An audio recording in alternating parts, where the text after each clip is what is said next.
கிறிஸ்துவில் பிரியமான மகிமை தொலைக்காட்சி நேயர்களே, கடந்த வாரம் முழுவதும் நம்மோடு இருந்து நம்மை பாதுகாத்து பராமரித்து போஷித்து வழிநடத்தின எல்லாம் வல்ல இறைவனுடைய இனிய நாமத்தில் மகிமை தொலைக்காட்சி நேயர்கள் அனைவருக்கும் ஜெபத்தின் மகிமை என்கிற நிகழ்ச்சியின் சார்பாக எங்களுடைய மாலை வணக்கத்தை தெரிவிப்பதில் மிகுந்த மகிழ்ச்சி அடைகிறோம்.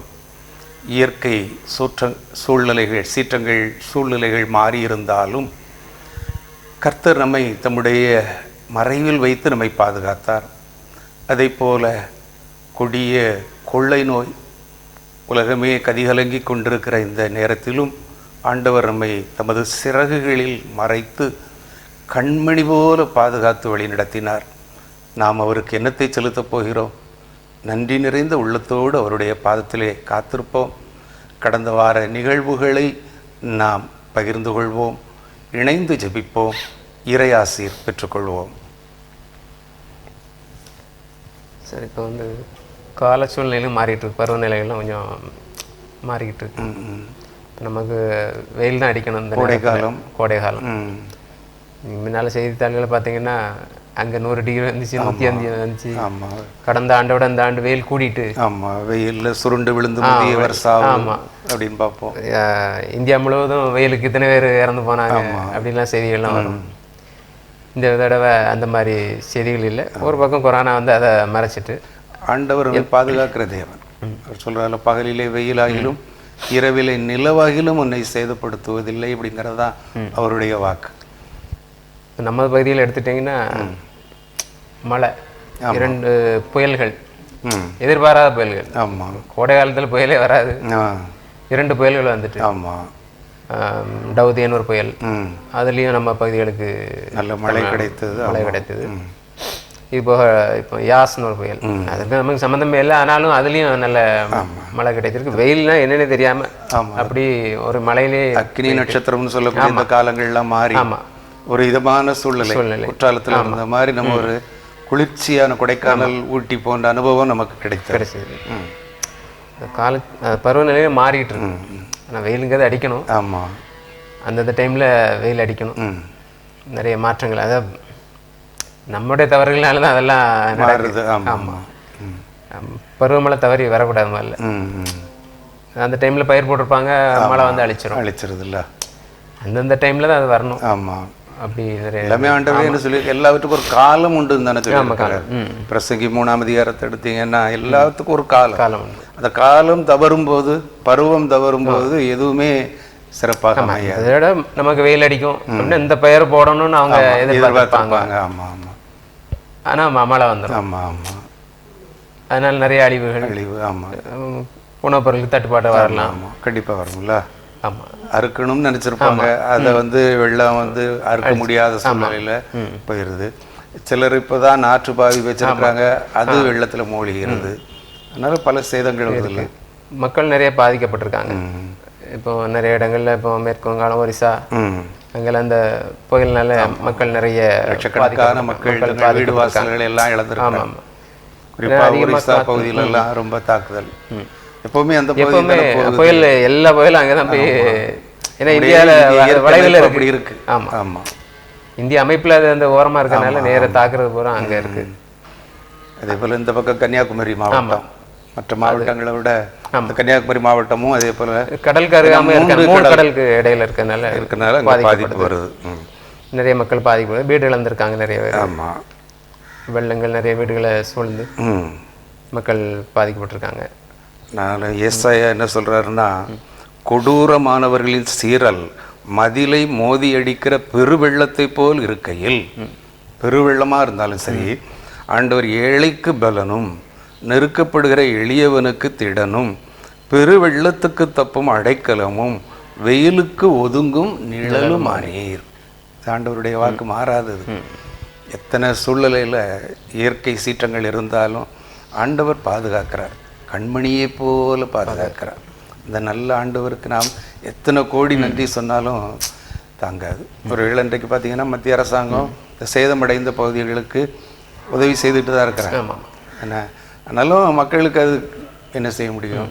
இழந்ததை திரும்ப பெற முடியாதுல்ல, முழுவதும் கிடைக்காதுல்ல, ஏதோ கொஞ்சம் தான் கிடைக்கும். ஆமாம், பாதுகாப்பும் பராமரிப்பும் தான் நமக்கு தேவை. அவர் கொடுத்தால் அவர் அப்பத்தையும் தண்ணீரையும் ஆசீர்வதித்து தருகிறார். அதனால் ஆண்டவருடைய கரத்தில் நம்முடைய ஒவ்வொரு நாளும் ஜெபத்தோடு அந்த நாளை தொடங்கினோம்னா, ஆண்டவர் சொல்கிறார்ல, பகலிலே வெயிலோ இரவிலே நிலவோ உன்னை சேதப்படுத்தாது, எல்லா தீங்குக்கும் விலக்கி காப்பார் அப்படிங்கிறார். போக்கையும் வரத்தையும் கூட அவர் பாதுகாக்கிறார். இன்னைக்கு போக்குவரத்தில் கூட விபத்துக்களை நம்ம சந்திக்க வேண்டிய சூழல் வருது. அதற்கும் ஆண்டவர் நமக்கு விலக்கி பாதுகாக்கிற தேவனாக இருக்கிறார். அதுக்காண்டி ஜெபம் பண்ண அந்த கால சூழ்நிலை அதே. ஆமாம், எப்போதும் ஒரே மாதிரி, எப்போ மழை வரணுமோ ஆமாம், அப்போ கோடை காலம் கோடை காலம், பனினா பனி இருக்கணும், குளிர்னா குளிர் இருக்கணும். அது மாதிரி ஜெபிப்போம். காலங்களையும் வேளைகளையும் நேர்த்தியாய் நடத்தி தருகிற எல்லாமல்ல ஆண்டவரே, சர்வ வல்லவரே, எஜமானனே, நம்மை நன்றியோடு துதிக்கிறோமப்பா. இந்த நாட்களிலும் ஆண்டவரே, கோடை காலம் என்கிற காலத்திலே நாங்கள் மழையையும் புயலையும் சந்தித்தோம் ராஜா. ஆண்டவரே, இது ஒருவேளை பலருக்கு எதிர்மறையான விளைவுகளை ஏற்படுத்துகிறதாக, சரீரப்பிரகாரமாக அல்லது ஆவிக்குரிய வழியிலும் கூட இன்னும் நாங்கள் பல்வேறு வகைகளிலே பாதிக்கப்படுகிறோம். குறிப்பாக விவசாய பெருங்குடி மக்கள் இந்த சூழ்நிலையிலே அதிகமாய் பாதிக்கப்படுகிறார்கள். அவர்களுக்கு எந்த சூழ்நிலையிலே என்ன பயிரிட வேண்டும் என்பதை அறிந்து ஏற்ற காலங்களிலே அதை பயிரிடுகிறார்கள். ஆனால் அதனுடைய பலனை பெற்றுக்கொள்ள முடியாத சூழ்நிலையிலே இப்படிப்பட்ட இயற்கை மாற்றங்கள் வருவதனால் அவர்கள் பாதிக்கப்படுகிறார்கள். அப்பா, உம்முடைய கரத்தில் தருகிறோம். நீர் எல்லாவற்றுக்கும் ஒரு காலம் உண்டு என்று நீர் சொன்னீர். அந்தந்த காலங்களிலே எல்லாவற்றையும் நீர் நேர்த்தியாய் செய்து முடிக்கிறவர். இந்த நாட்களிலே குறிப்பாக ஒரிசா பகுதியிலே அநேக மக்கள் வீடு வாசல்களை இழந்து தவிப்பதை நாங்கள் செய்தித்தாள்களிலே வாசிக்க கேட்டோம். அதே போல் ஆண்டவரே, கடற்கரை ஓரங்களிலே இருக்கிற கிராமங்கள் கூட பாதிக்கப்பட்டிருப்பதாக நாங்கள் கேள்விப்படுகிறோம். இப்படிப்பட்ட சூழ்நிலையிலே வாழ்ந்து துன்பத்தையும் வேதனைகளையும் அனுபவித்து கொண்டிருக்கிற மக்களுக்கு இந்த நாட்களிலே தொடர்ந்து ஆறுதலை தாரும். அடைக்கலமாயிருந்தவர்களை பாதுகாத்து கொள்ளும். ஒருபோதும் என்னை எந்த ஒரு சேதமும் அணுகுவதில்லை என்று சொல்லியிருக்கிறேன். கர்த்தரை நம்பியிருக்கிறவர்கள் வெட்கப்பட்டு போவதில்லை என்று சொல்லியிருக்கிறேன் ராஜா. அவர்கள் கலங்காதபடி ஆண்டவரே உம்முடைய பாதுகாப்பிற்குள் கொண்டு வாரும். உம்முடைய நாமத்தை மகிமைப்படுத்த உன்னதமானவரின் உயர் மறைவில் இருக்கிறவன் சர்வ வல்லவருடைய நிழலில் தங்குவான் என்று சொல்லியிருக்கிறேன். மட்டுமல்ல, நீர் பெருவெள்ளத்துக்கு தப்பும் அடைக்கலமாய் இருக்கிறீர். பாதுகாத்து கொள்ளும், வழி நடத்தும். எல்லாவற்றையும் நேர்த்தியாய் அந்தந்த காலங்களிலே அதன் நன்மைகளை நாங்கள் பெற்றுக்கொள்ள உதவி செய்யும். வெயில் காலங்களிலே வெயிலும், மழைக்காலங்களிலே மழையும், குளிர்காலங்களிலே குளிரும் ஆண்டவரே கிடைக்குமானால் மக்கள் அந்த சீதோஷ்ண சூழலுக்கு ஏற்ப தங்களை காத்துக்கொள்வதோடு தங்களுடைய தொழிலையும் தங்களுடைய விவசாயத்தையும் இன்னும் அது நிமித்தமாக நடைபெறுகிற வியாபாரத்தையும் அவர்கள் சிறப்பாக அமைத்துக் கொள்ள முடியும். காத்துக்கொள்ளும், ஆசீர்வதி, வழி நடத்தும். இயேசுவின் நாமத்தில் ஜெபிக்கிறோம் நல்ல பிதாவே, ஆமென். நம்ம தளர்வுள்ள ஒரு இடங்களே இருந்தோம். ஒரு சில கடைகள், அத்தியாவசிய கடைகள் மட்டும்தான் இருந்துச்சு. அதுலேயும் கொரோனா குறையில. அத்தியாவசிய கடைகள் திறந்திருந்தாலும் தான் எல்லாரும் சரி 10 மணி வரை கடை இருக்குன்னு நினைக்க மாட்டோமே. திருவிழா கடை மாதிரி இல்லை, என்னமோ இலவசமாக கொடுக்குற மாதிரி தான் அங்கே போய் நின்றுட்டு அடிபிடி போட்டுட்டு தான் வாங்கினோம். அதான் முழு ஊரடங்கு போட்டாங்க. எந்த தளர்வும் கிடையாது. மருந்துகள், மெடிக்கல்ஸ் திறந்திருக்கும். அத்தியாவசியமாக பால் அது மட்டும் திறந்திருக்கும். உணவகங்கள் மக்கள் அது பார்சலில் வாங்கிடலாம். மக்கள் உணவு இல்லாமல் பாதிக்கப்பட்டிருக்காங்க. ஹோட்டல் திறக்க சொல்லியிருக்காங்க. நான் அத்தியாவசிய காய்கறி, பலசரக்கு அது சொல்லிட்டாங்க. ஆமாம். அந்த கடந்த ஒரு வாரமாக அந்த முழு ஊரடங்கு போயிட்டு இருந்துச்சு. சரி, இப்போ அதுலேயும் கொஞ்சம் அதை வீடுகளுக்கு கொண்டு, ஏன்னா அடுத்த ஒரு வாரம் திருப்பி நீட்டிச்சுட்டாங்க. அதனால பலசரக்கு ஜூன் 7ஆம் தேதி வரை. ஆமாம், ஜூன் 7 வரைக்கும் போட்டிருக்காங்க. அதனால் இந்த ஒரு வாரத்துக்கு காய்கறிகள், பலசரக்கு தெருக்கள் கொண்டு கொடுக்கலாம் வீடுகளுக்கு. கவர்மெண்ட் மூலமாகவும் அந்த நேரத்துலையும் அங்கே விற்பனை செய்கிறவங்களும் இதுதான் சமயம்னு சொல்லி ஆமாம் விலையை ஏற்றுறாங்க. கடந்த வாரம் பார்த்தீங்கன்னா ஏகப்பட்ட விலை. 4 ரூபாய்க்கு விற்ற முட்டை 7 ரூபா, 9 ரூபா. இப்போ முட்டை வாங்கலாம், ஆனால் 9 ரூபா. 5 ரூபா, 4 ரூபா, 5 ரூபாய்க்கு விற்றது 9 ரூபாய்க்கு போயிட்டு. ஒருவேளை அவங்களுக்கு கொண்டு வரதுக்கு சிரமம் இருக்கும். இருந்தாலும் இதை நம்ம மக்களுக்கு ஒரு செய்கிற சேவையாக நினைச்சு குறைந்த லாபத்தோட, லாபம் வேணும், எப்போதும் வைக்கிற லாபத்தை வைத்தாலும் லாபம் வேணும், ஆனாலும் அந்த லாபத்தை கொள்ளையாக, அது ஒரு பஞ்ச காலம் மாதிரி தானே. இந்த நாட்களில் அரசாங்கம் 2000 ரூபா கொடுத்தாலும் அது எத்தனை நாளைக்கு கொண்டு போக முடியும்? இப்போ அரசு ஊழியர்கள் அப்படி இல்லை, அவர்களுக்கு மாதாந்திர சம்பளம் இருக்கு, போதாதற்கு அவங்க சேமிப்பு இருக்கு. ஆனால் அன்றாடம் காய்ச்சிகள் நடுத்தர வர்க்க மக்கள் தான் இன்றைக்கி இந்தியாவை பொறுத்தவரையில், தமிழகத்தை பொறுத்தவரையில் ஏராளமானவர் இருக்காங்க. அன்றைக்கு வேலை செய்து அன்றைக்கு சாப்பிடக்கூடிய அளவில் தான் குடும்ப அவங்கள்ட்ட சேமிப்பு இருக்காது. இல்லை அன்றைக்கி 500 சம்பாதிச்சாங்கன்னா அன்னைக்கு செலவுக்கு தான் அவங்க சரியாக இருக்கும். அந்த மாதிரி தான் அவங்க இந்த நேரத்தில் அதிகமான விலை கொடுத்து வாங்கணும்னா பிள்ளைகள் ஆசையோடு இருக்கும். பிள்ளைகளுக்கு தெரியாதுல்ல, பிள்ளைகளை அன்னைக்குள்ள நிலையில் இன்னைக்கு எனக்கு ஆப்பாயில் போட்டுதா, ஆம்லேட் போட்டுதா அப்படின்னு கேட்கத்தானே செய்யும். அது 9 ரூபாய்க்கு ஒரு முட்டையை வாங்கி அவங்க எத்தனை பேர் சாப்பிட முடியும்? இப்படிப்பட்ட சூழ்நிலையில் வியாபாரிகளும் இந்த நாளில் நமக்கு இது ஒரு சந்தர்ப்பம்னு சொல்லி அவங்க ஏழைகளுக்கு கொடுக்குற மாதிரி, ஏழைகளுக்கு இறங்குகிறவன் கர்த்தருக்கு கடன் கொடுக்குறான் அப்படிங்கிற மாதிரி ஒரு வேளை. அதனால் அதிகமான லாபம் இல்லாதபடி ஏழைகளுக்காக நம்ம செய்கிறது சிறப்பான ஒரு காரியம். அந்த வீடுகளுக்கு வர்ற காய்கறி நம்ம அதையும் விலை பேசாம பேரம் பேசாம என்ன, இப்போ பெரிய பெரிய ஜவுளி கடைக்கு போகிறோம், நகை கடைக்கு போகிறோம், விலையை வாங்கிடுறோம் என்ன, ஆமாம் இவங்ககிட்ட போய் நம்ம 5 ரூபாய்க்கு தரி, ஒரு கீரை கிட்ட எடுத்தால் 10 ரூபா கீரை கிட்ட 4 ரூபாய்க்கு தரி, 5 ரூபாய்க்கு தரி அப்படின்னு கேட்குறோம். அதுவும் இல்லாதபடி அவங்களையும் நம்ம அந்த தொழிலாளிகளும் கஷ்டப்பட்டு தானே அதை பயிரிட்டு அதை அறுத்து அதுக்கு பாதுகாப்பு செய்து வீட்டுக்கு தெருவாக கொண்டு வர்றாங்கள, அதுக்கும் நம்ம மதிப்பு கொடுக்கணும். நல்ல அவர்களும் நமக்கு ஒத்துழைப்பு தரணும், நாமும் அவர்களுக்கு ஒத்துழைப்பு கொடுக்கணும். அந்த உள்ளாட்சி அமைப்புகள் மூலமாக அந்த பலசரக்கும் வர வாரங்களில் கொடுக்குறாங்க. 7 மணிலேருந்து சாயங்காலம் 6 மணி வரைக்கும். பரவாயில்ல, பகல் ஃபுல்லாக கிடைக்கும். ஆமாம், அப்போ பரவாயில்ல. நம்ம அவங்க ஏதாவது நம்பர் கொடுத்துருவாங்க, அந்தந்த ஊர்களில் உள்ள கடைகள் நம்பர் கொடுத்துருவோம். நம்ம இப்போ தான் வாட்ஸ்அப் இருக்குது, ஆமாம், அதில் லிஸ்ட்டு அனுப்புனா அவங்க வீடுகளுக்கே கொடுத்துட்டு போகிறாங்க. நம்ம போய் அங்கே கூட்டம் போட்டு அங்கே கடையில் நிற்க வேண்டிய அவசியம். இது ஒரு நல்ல வார்டுக்கு வராங்கங்கிற கடையுமே. ஆமாம், அந்த தகவல்கள் இனி வரும். பெரிய நகரங்களில் ஏற்கனவே இருக்கும், எளிதாக அதை கொடுத்துருவாங்க. சிறிய ஊர்களில் அது இனி தான் கொடுப்பாங்க. சரி சரி சரி. அது மூலமாக நம்ம அங்கே காத்து நிற்காம போய் வாங்கிக்கலாம். இது ஒரு நல்ல திட்டம். ஆமாம், மக்கள் அங்கே கடைக்கு போகாமல் இருப்பாங்க. ஏன்னா ஒரே ஆள் வீடுகளில் கொடுத்து போகிறாரு. ஆமாம், அவங்க ஒரு 5 பேர் வேலைக்கு வைத்திருப்பாங்க. மக்கள் கூடாமல் இருக்காங்க. எவ்வளவுக்கு எவ்வளவு மக்கள் கூடாமல் இருக்கிறாங்களோ அதுக்கு எவ்வளோ இந்த நோய் நம்மளை விட்டு போய்கிட்டே இருக்கு. ஒரு 300-500 ஜனங்கள் அங்கே போய் நிற்கிறது, ஒரு 5 பேர் அந்த 500 ஜனங்களுக்கும் போய் வீடுகளில் கொடுத்துருவாங்க. திருவா போகும்போது அவசியம் இல்லை, நம்ம வீட்டு முன்னால் வண்டி வருங்கிற தைரியம் இருக்குல்ல. அவங்க தூரத்துல இருந்தால் கொடுக்க போகிறாங்க, கொடுத்துட்டு ரூபாய் வாங்கிட்டு வர போகிறாங்க. அதுமாரி ரூபா கொடுக்காத அளவுக்கு பணம் செலுத்துகிற முறைகள்லாம் நிறைய இருக்குது. ஆமாம், ஃபோன்பே, பேடிஎம் என்னெல்லாமோ நிறைய இருக்கு. அந்த கியூஆர் கோடு மூலமாக பணத்தை அவங்க ஃபோன்லேருந்தே கொடுத்துட்டு போகிறாங்க. எந்த கான்டாக்ட் இல்லை, நேராக காய்கறி வந்து வைக்க போகிறாங்க, அதில் பணத்தை செலுத்த போகிறாங்க, வந்துகிட்டே இருக்க போகிறாங்க. ஆமாம், நிறைய நமக்கு தொலைத்தொடர்பு வளர்ச்சிகள் எல்லாம் இருக்குது. ரேஷன் கடையுமே, ரேஷன் கடையிலையுமே நம்ம 8 to 12 பொருட்களை வாங்கிக்கிடலாம். ஆமாம், முதல்ல அது இல்லாமல் இருந்துச்சு, அது மக்களுக்கு கொஞ்சம் அரிசிகள் வாங்கிக்கலாம். இன்னும் ஜூனில் கூட மளிகை பொருட்கள் தொகுப்பு கொடுக்கறதா போட்டிருக்காங்க. ஆமாம் ஆமாம் ஆமாம், எல்லா பொருட்களையும் கொஞ்சம் கொஞ்சம் போட்டு பொதுவாக நம்ம எதிர்பார்க்க வேண்டியது இந்த தளர்வுகளற்ற இந்த ஊரடங்கு காலத்தில் நாம் அவர்களுக்கு ஒத்துழைப்பு கொடுத்தா, கூட்டங்களை தவிர்த்தால். இன்றைக்கி கூட நிறையா திருமணங்கள் கூட. ஆமாம், அது டேட்டு, அதாவது கடந்த வாரத்தில் திங்கக்கிழமை முகூர்த்த நாள். சரி, நிறைய திருமணங்கள் நிச்சயப்பட்டு எல்லாம் நடக்கிற வந்து ஊரடங்கு போட்டாங்க, முழு ஊரடங்கு போட்டாங்க. அதனால் மக்கள் என்ன அப்படியே ஞாயிற்றுக்கிழமை மாற்றிட்டாங்க. அதுக்கு முன்னாடி நம்ம வந்து நல்ல நாள் நல்ல நேரம் சரி எல்லாம் பார்த்து தான் கல்யாணத்தை ஃபிக்ஸ் பண்ணுவாங்க. இப்போ என்னென்னா கொரோனானால ஒரு கொரோனா நல்ல நேரத்தையே மாற்றிட்டு அப்படியே முந்தின நாளுக்கு போயிட்டு எல்லாமே.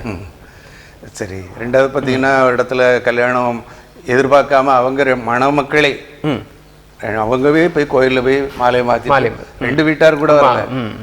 ஏன்னா அங்கேயும் கூடக்கூடாது, அதிகமாக மக்கள் கூடக்கூடாதுங்கிறதுக்காக அதுவும் பூட்டப்பட்டிருந்த கோயில் முன்னால் திருமணம் முடிச்சுட்டு வந்ததாகவும் நம்ம பார்க்குறோம். திருமணம்னாலே வீண் செலவு தானே அதிகமாக. ஆடம்பரமாக அவனை நல்லா நிறைய சாப்பாடு போடணும் அப்படின்னு சொல்லி என்ன பந்தல் போடணும், ஒலிபெருக்கி வைக்கணும் அப்படின்னு சொல்லி எவ்வளவோ பணத்தை அதில் செலவழிக்கிறோம். இது எவ்வளவு சிக்கனமாக முடிஞ்சிருக்கு. கொரோனா வந்ததுனால ஒரு சிக்கனமும் நம்ம கற்றுக்கொள்ள வேண்டிய ஒரு சூழ்நிலையில் பார்க்குறோம். அதிகமாக பொருளை வீணாக்காமல் நம்ம பயன்படுத்துகிறோம். இல்லை நாளைக்கு கிடைக்குமோ கிடைக்காதோ அப்படிங்கிறதுனால அதையும் சிக்கனமாக நம்ம பயன்படுத்துகிறோம். நம்ம ஓய்வு நாளில் நம்ம திருமணங்களை வைப்பதில்லை. ஆமாம். ஆனால் சூழ்நிலை ஓய்வு நாள்லேயும் வைக்க வேண்டிய சூழ்நிலைக்கு மாறிட்டு கடந்த வாரம் அப்படி நடந்திருக்கு. சரி சரி. அவ்வளோ சிக்கல்கள் கொரோனால வந்துருக்கு. ஆமாம். அப்புறம் நிறைய இன்னொன்று விளைபொருட்கள் வீணாகுது. காய்கறிகள் ஒரு பக்கம் விலை உயர்வு, ஆமாம், இன்னொரு பக்கம் வீணாகுது. காய்கறிகள்லாம் கூட. ஆமாம், ஏன்னா பூத்து யார் வாங்குறது? கடை இருந்தானே கடையில் கொண்டு வைக்க முடியும், வீடுகளுக்கு கொண்டு கொடுக்க முடியாது.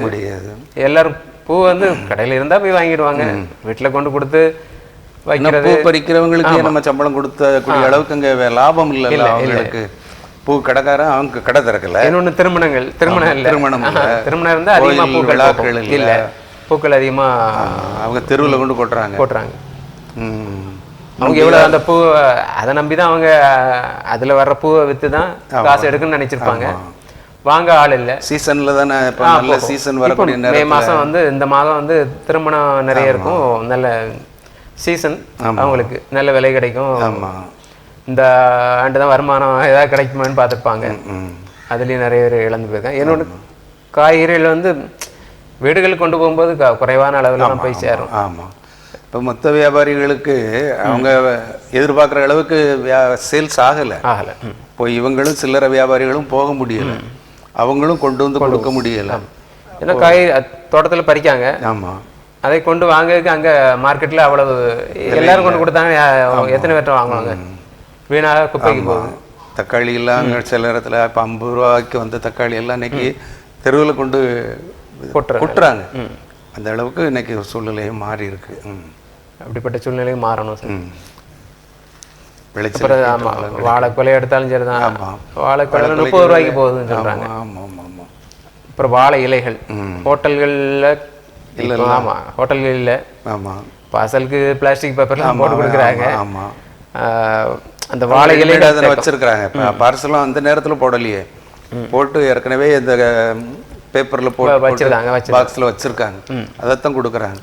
மத்தியான சாப்பாடு யூஸ் பண்ணாட்டாலும் பிளாஸ்டிக்கை தான் யூஸ் பண்ண வேண்டிய ஒரு சூழ்நிலை நம்ம பார்க்குறோம். வாழை இலைகள் அது வந்து கட்டி அழுகி தூரப்படுறாங்க. ஆமாம் ஆமாம், ஏன்னா அதுவும் உற்பத்தி நிறைய ஆகிட்டு இருக்கு. ஆமாம், வாழை இலைகளை அறுத்துட்டே இருக்கணுமே. ஆமாம், அதாவது கிராமங்கள்லேருந்து தமிழ்நாடு முழுவதும் அந்த இலைகள் போகும். ஆமாம், இங்கேருந்து பார்த்தீங்கன்னா பஸ்ஸுகளில் அது இலைகள் அங்கே போயிடும். பெங்களூர் வர போகுது. போகுது. அப்படியே அதுவும் பாதிக்கப்பட்டிருக்காங்க. ஆமாம் ஆமாம், ஒரு பக்கம் விலை உயர்வு, இன்னொரு பக்கம் இதெல்லாம் மாறணும் சார். சரி, நம்ம ஜெபிப்போம். ஈசாக்கு அந்த தேசத்தில் விதை விதைத்தான். கர்த்தர் அவனை ஆசீர்வதித்ததினால் அந்த வருஷத்தில் 100 மடங்கு பலனடைந்தான். அவன் ஐஸ்வர்யவானாகி வர வர விருத்தி அடைந்து மகா பெரியவனானான். தேசத்தின் மக்களுக்கு ஆசீர்வாதங்களையும் செழிப்பையும் கட்டளையிடுகிற எங்கள் அன்பின் பரலோக பிதாவே, பஞ்ச காலத்திலும் விதை விதைக்கிறவர்களை ஆசீர்வதிக்கிறவரே, இப்பொழுது இருக்கிறதை பார்க்கிலும் 1000 மடங்கு அதிகமாகும்படி உங்கள் பிதாக்களின் தேவனாகிய கர்த்தர் உங்களுக்கு சொல்லியபடியே உங்களை ஆசீர்வதிப்பாராக. முதலாவது தேவனுடைய ராஜ்யத்தையும் அவருடைய நீதியையும் தேடுங்கள் என்று சொன்னீரே அப்பா. அந்த நாட்களில் தளர்வுகளற்ற ஊரடங்கு அறிவிக்கப்பட்டிருக்கிற காலங்களில் விவசாய பெருங்குடி மக்கள் அதிகமாய் பாதிக்கப்படுகிறார்கள். அவர்கள் விளைவித்த பொருட்களை அவர்கள் கொண்டு சென்று விற்பனை செய்வதற்கு அங்கு சரியான விலை அவர்களுக்கு கிடைக்கவில்லை. ஆனாலும் அவர்கள் அதை தெருக்களிலே கொட்டுவதை நாங்கள் பார்க்கிறோம். பூக்கள் பயிரிட்டவர்கள் அந்த பூக்களை விற்பனை செய்ய முடியாத நிலையிலே, திருமணங்கள் இல்லை, ஆலய வழிபாடுகள் இல்லை, அப்படியே அந்த பூக்களெல்லாம் அழிந்து, ஒருவேளை வாழை மரத்திலிருந்து கிடைக்கின்ற இலை அல்லது பழம் போன்றவைகளெல்லாம் அழுகி போகக்கூடிய ஒரு பொருட்களாக இருக்கிறபடினாலே அவைகளையெல்லாம் ஆண்டவரே விலையற்ற நிலையிலே தெருவிலே கொட்டுகிறார்கள். அவர்கள் விளைச்சலுக்கு ஏற்ற பலன் கிடைக்க வேண்டும் ஆண்டவரே. இந்த கொரோனா வைரஸ் அதிவிரைவிலே எங்களை விட்டு நீங்கி போகட்டும் ஆண்டவரே. உடைய வல்ல நாமம் மகிமைப்படட்டும். நீர் ஆளுகை செய்கிற தேவன், அமைதியை தருகிற தேவன், சமாதானத்தை தருகிற தேவன். ஒவ்வொரு பிள்ளைகளையும் நீ போஷிக்கிற தேவனாக இருக்கிறபடினாலே உம்முடைய கரத்திலே தருகிறோம் சுவாமி. நீர் ஐஸ்வர்ய சம்பனராக இருக்கிறீர். பிள்ளைகள் கவலைப்படாதபடி, கண்ணீர் சிந்தாதபடி, ஆபத்து காலத்தில் என்னை நோக்கி கூப்பிடு, நான் உன்னை விடுவிப்பேன் என்று சொன்னீரே. நாங்கள் கூப்பிடுகிறோம் ஆண்டவரே, ஏழை எளியவர்களுக்காக. ஆண்டவரே, கண்ணீர் சிந்தி கதறி அழுகின்ற மக்களை பார்க்கிறோம். அவர்கள் மறுபடியுமாக பழைய நிலைக்கு வரட்டும் ஆண்டவரே, திரும்ப கட்டுவிக்கப்பட வேண்டும் என்று ஜெபிக்கிறோம். அவருடைய குடும்பங்கள் ஆண்டவரே சேதமடையாதபடி நீர் பாதுகாத்துக்கொள்ளும். குறிப்பாக பள்ளி மாணவர்கள் கூட, குறிப்பாக அந்த ஆரம்ப நிலை மாணவர்கள், 1, 2 வகுப்புகளுக்கு செல்லுகிற மாணவர்கள் எழுத்தறிவில்லாத நிலையிலே அவர்கள் காணப்படுகிறார்கள். அவர்களுக்கு அந்த பாடசாலைகள் எல்லாம் திறக்கப்படட்டும் ஆண்டவரே. அவர்கள் ஆன்லைன் மூலமாக கற்றுக்கொண்டாலும் ஆண்டவரே அதை சிறப்பாக கற்றுக்கொள்ள முடியாது. இன்னும் ஆண்டவரே 12ஆம் வகுப்பு மாணவர்கள் எப்பொழுது தேர்வு நடக்குமோ என்று கதிகலங்கி கொண்டிருக்கிறார்கள்.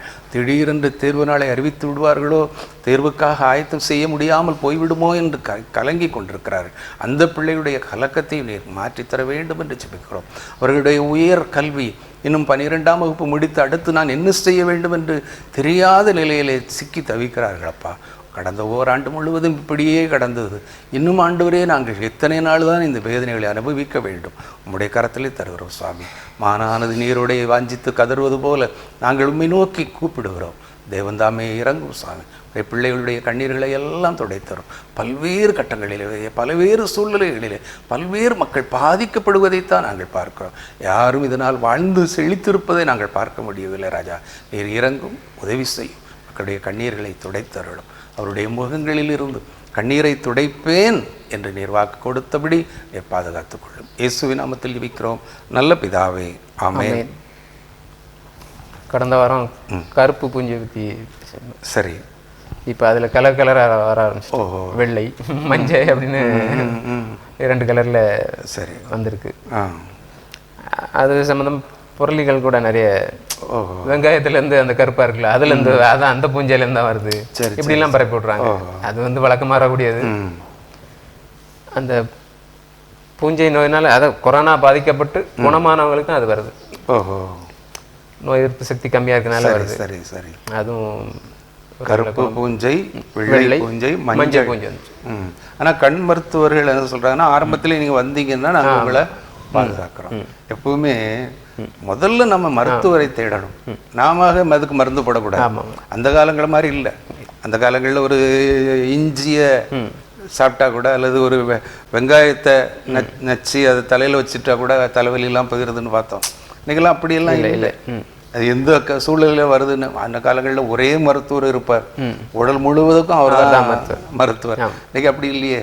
தோலுக்கு ஒரு மருத்துவர், நரம்புக்கு ஒரு மருத்துவர், என்ன கண்ணுக்கு ஒரு மருத்துவர், காதுக்கு, எல்லாம் ஒவ்வொரு தனித்தனியாக அவங்க உடலை பிரித்து ஆராய்ந்து நோய்க்கு மருந்து கொடுக்குறாங்க. அப்படிப்பட்ட சூழ்நிலையில் இந்த கண் மருத்துவமனைகளுக்கு நிறைய இருக்கு. ஒரு வேளை மருத்துவ செலவு அதிகமானாலும் நாம் சுகமடைய முடியும். அதனால் ஆரம்பத்திலேயே அதை பார்க்கறது. நம்ம ஏற்கனவே கருப்பு பூஞ்சையினால் என்னென்ன விளைவுகள் வரும் என்பதை நம்ம படிச்சிருக்கிறோம், கேள்விப்பட்டிருக்கிறோம், உங்களுக்கு நாங்கள் சொல்லியிருக்கிறோம். அதே போல் இப்போ அது காது, மூக்கு, தொண்டை, அந்த நிபுணர்களும் கூட அதில் இறங்கி களம் இறங்கி இருக்கிறாங்க. அதனால் இந்த பூஞ்சை நோய்கள் பாதிக்காதபடி நம்ம பாதுகாத்துக்கலாம். அதிக நேரம் டிவி பார்க்காம, மொபைல் பார்க்காம இருந்தால் நம்ம பாதுகாத்து கொள்ள முடியும். அப்புறம் இந்த முழு ஊரடங்குனால கொஞ்சம் கொரோனா பாதிப்பு குறைஞ்சிருக்கு. அந்த பலன் நிறைய கிடைச்சிருக்குன்னு சொல்லியிருக்காங்க. இப்போ ஓரளவுக்கு அதே போல் தடுப்பூசியும் எல்லாருமே இப்போ வாலண்டியராக வர்றாங்க, போட ஆரம்பிச்சிட்டாங்க. எல்லா இடங்களும் பயந்தாங்க. இப்போ எல்லாருமே தடுப்பூசி போட்டுக்கொண்டா பின் விளைவுகள் நிறைய, ரொம்ப காலத்துக்கு அது நோய் எதிர்ப்பு சக்தின்னு போட்டிருக்காங்க. வாழ்நாள் முழுவதும் எதிர்ப்பு சக்திலாம் போட்டிருக்காங்க. செய்தித்தாள் வந்திருக்கு, உறுதியாக தெரியல. ஆமாம், சில ஓராண்டு இருக்குங்காங்க, சில பேர் வாழ்நாள் முழுவதும் எதிர்ப்பு சக்தி இருக்குங்கிறாங்க. அப்புறம் அந்த ஸ்கூலில் கூட அந்த பகுதிகளில் உள்ள பள்ளிகள் கூட அந்த தடுப்பூசி முகாம் போடுறாங்க. மக்கள் ஆர்வமாக நின்று போடுறாங்க. 18 to 44 அந்த வயசில் உள்ளவங்களுக்கு ஓரளவு வருது. ஆமாம், 45 மேலே, 45 கீழே, 18லேருந்து 44. அதுக்கும் ஓரளவு தடுப்பூசி நிறைய கிடைக்கல, ஓரளவு இருக்கு, ஓரளவு எல்லாம் போட்டுட்டு இருக்காங்க. நம்ம கிராமங்களுக்கு வரும்போது நம்ம அதை பயன்படுத்திக்கிறது நல்லது இல்லை. கடந்த வாரம் தொடங்கி வச்சாங்க. பரவாயில்ல. இப்போ அதே போல மாற்றுத்திறனாளிகளுக்குன்னு தனியாகவே அவங்களுக்கு தடுப்பூசி மருத்துவ முகாம் நடத்துறாங்க. ஆமாம், அதையும் அந்தந்த மக்கள் பயன்படுத்திக்கிட்டாங்க. அதே நேரத்தில் இன்னும் பார்த்தீங்கன்னா நிறைய பேர் நிவாரண நிதி இந்த நாட்களில் நிவாரண நிதி கொடுத்து முதல்வருக்கு ஒத்துழைப்பு கொடுக்குறாங்க. ஏன்னா கோடிக்கணக்காக செலவாகுது இல்லை. ஏன்னா ஒரு தடுப்பூசி 200 300 வருதுன்னா அதை இலவசமாக கொடுக்கும்போது, அதே போல் மருத்துவ நோயாளிகளுக்கு பார்த்தீங்கன்னா நேற்று டிவிலெலாம் பார்த்தீங்கன்னா மருத்துவ எல்லாம் பெட்லாம் காலியாக கிடக்கிறதா பார்த்தோம். நோயாளிகள் எண்ணிக்கை குறைய இன்னைக்கு வீட்டில் இருக்கிறவங்க வாங்க அப்படின்னு சொல்லி கூப்பிட்றாங்க. அதனால வராதுங்க சொன்னாங்க. இப்போ வாங்க. அதே போல் ஆக்சிஜன் நிறைய கிடைக்குது. அதுவும் தமிழகத்துக்கு இப்போ மற்ற மாநிலங்கள்ல இருந்து கூட கொடுக்குறாங்க. ஏற்கனவே வந்துட்டு இருந்து இப்போ அதிகமாக கொடுக்குறாங்க. என்னொன்று நோயாளிகள் இருப்பு தேவையான அதிகமாகவே இப்போ இருப்பு இருக்குங்கிறாங்க. ஆமாம், இப்போ வரலையே, கடந்த ஒரு 10 நாளாவே தட்டுப்பாடு இல்லை பார்த்தீங்களா. அதனால நம்ம அதை பயன்படுத்தி விடணும். அரசாங்கம் செய்கிறது நமக்கு நன்மையை தான் செய்கிறாங்க. நாமும் அதுக்கு ஒத்துழைப்பு கொடுக்கணும். இந்த கரும்பூஞ்சை, வெள்ளை பூஞ்சை, மஞ்சள் பூஞ்சை, இப்படிப்பட்ட அந்த பூஞ்சை நோய்கள் வராதபடி நம்ம அதற்கு நிறைய தண்ணீர் குடிக்கணும்னு சொல்கிறாங்கல்ல. ஆமாம், தண்ணி நிறைய குடிக்க சொல்லியிருக்காங்க. அதாவது சில பேர் நம்ம உணவுகள் வந்து தேவையில்லாத உணவுகள், இந்த ஃபாஸ்ட் ஃபுட் சாப்பிட்றதுனால நல்ல பாக்டீரியாவை அழிச்சிருக்கணும் உடம்புல. சரி, அவங்க அதனால நோய் எதிர்ப்பு சக்தி கம்மியாயிடும். அதனால தண்ணி நிறைய குடிக்கணும். நம்ம உடம்புல ஏற்கனவே 75% தண்ணி தான் இருக்கு. அதனால தண்ணி நிறைய குடிக்கணும். சரி, அதை சொல்லி அதிகாலையிலேயே அந்த நாட்களில் நீராகாரம்னு சொல்லுவாங்க. வீட்டில் இருக்கிற பழைய கஞ்சியிலுடைய தண்ணியை குடிச்சு அதான் பலம் இருந்தது. இப்போ அந்த பலமெல்லாம் இல்லாத ஒரு சூழ்நிலையில் பார்க்குறோம். இந்த நோய்க்காக நம்ம வியாதியை உன்னிலிருந்து விலக்குவேன், நானே உன் பரிகாரியாகி கர்த்தர் என்று சொன்ன எங்கள் அன்பின் பரலோக பிதாவே, கொரோனா வைரஸ் ஒரு பக்கம் எங்களை தாக்கினாலும் ஆண்டவரே, கண்களிலே பாதிப்பை ஏற்படுத்துகிற கரும்பூஞ்சை, வெள்ளை பூஞ்சை, மஞ்சள் பூஞ்சை என்று பல்வேறு புதிய புதிய பெயர்களோடு பல்வேறு நோய்களை நாங்கள் சந்திக்கிறோம். கண்ணானது சரீரத்திற்கு விளக்காய் இருக்கிறது. அந்த கண் இருளடைந்து போகுமானால், அந்த கண் பார்வை இழந்து போகுமானால், அந்த கண்ணிலே பாதிப்பு ஏற்படுமானால் நாங்கள் இந்த உலகத்திலே இருப்பதிலேயே அர்த்தமில்லை சுவாமி. ஆகவே தயவாய் இறங்கும் ஆண்டவரே. கொள்ளை நோய் காலங்களிலே உமை நோக்கி பார்க்கிற ஜனங்களுக்கு நீர் இரக்கம் செய்வேன் என்று சொல்லியிருக்கிறீர். நோய்களை விலக்குவேன் என்று சொல்லியிருக்கிறீர். உன்னதமானவரின் உயர் மறைவில் இருக்கிறவனை, அவன் என்னை நம்பி இருக்கிறபடினால் அவனை உயர்ந்த அடைக்கலத்திலே வைப்பேன் என்று சொல்லியிருக்கிறேன். தேவாதி தேவன் தாமே இப்படிப்பட்ட நோய்களிலிருந்து எங்களையும் எங்களுடைய பிள்ளைகளையும் நீர் விலக்கி பாதுகாத்துக் கொள்ளும். குறிப்பாக கண் நோய்களிலிருந்து பிள்ளைகளுக்கு நீர் தாமே பாதுகாப்பை தாரும். மகிமை தொலைக்காட்சி நேயர்கள் அனைவருக்காகவும் ஜெபிக்கிறோம். தேவாதி தேவன் தாமே இறங்கும். தொலைக்காட்சியை பார்த்து ஆண்டவரை ஜெபிக்கிற வேளையிலே ஆண்டவரை வசனத்தை அனுப்பி நீர் குணமாக்குகிறீர் என்றபடி வீடுகளிலே சென்று நீர் மக்களுக்கு பரிபூர்ண சுகத்தையும் பலத்தையும் தாரும். இயேசுவின் நாமத்தில் ஜெபிக்கிறோம் நல்ல பிதாவே, ஆமென். அன்பான மகிமை தொலைக்காட்சி நேயர்களே, இந்த நாளிலும் இயற்கை சீற்றத்தை குறித்தும் கொரோனா வைரஸ் காலமாக தளர்வுகளற்ற ஊரடங்கு காலத்திலே நாம் எப்படி நடந்து கொள்ள வேண்டும் என்றும் கண்களிலே பாதிப்பை ஏற்படுத்துகிற நோய்களை குறித்தும் நாம் அறிந்து கொண்டோம், ஜெபித்திருக்கிறோம். கர்த்தர் தாமே உங்களையும் உடைய குடும்பங்களையும் ஆசீர்வதிப்பாராக. மீண்டும் அடுத்த வாரம் இதே நேரத்திலே நாங்கள் உங்களை சந்திக்க ஆவலாக இருக்கிறோம். இணைந்திருங்கள். கர்த்தருடைய ஆசீர்வாதத்தை பெற்றுக்கொள்ளுங்கள். நன்றி, வணக்கம்.